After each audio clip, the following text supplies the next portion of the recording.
I think it is useful now to remind ourselves about President Rajavi's 10-point plan, because the principles outlined in this plan are ones that should appeal to all democratic people and societies.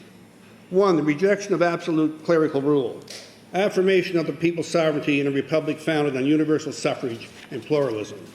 2, freedom of speech, freedom of political parties, freedom of assembly, freedom of the press, including the internet.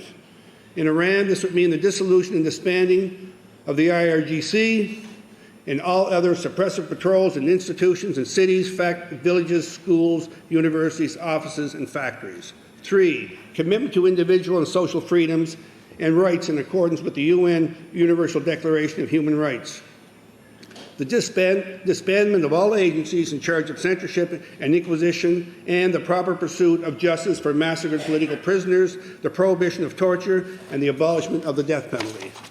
4, the separation of religion and state, and freedom for all religions and all faiths.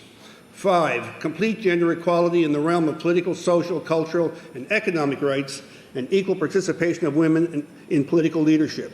Abolition of any form of discrimination, the right to choose one's own clothing freely, the right to freely marry and divorce, and to obtain education and employment.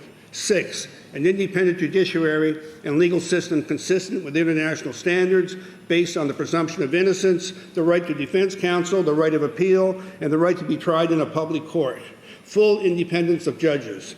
The abolition of the Mullah Sharia law and dissolution of Islamic revolutionary courts. 7, autonomy for and removal of double injustices against Iranian nationalities and ethnicities consistent with the National Council of Resistance of Iran's plan for the autonomy of Iranian Kurdistan.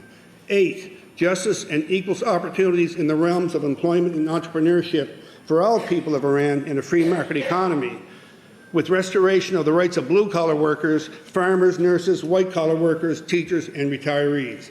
9, protection and rehabilitation of the environment, which has been devastated under the rule of this government. And 10, and finally, a non-nuclear Iran that is also devoid of weapons of mass destruction. Peace, coexistence, and international and regional cooperation with its immediate neighbors and the world.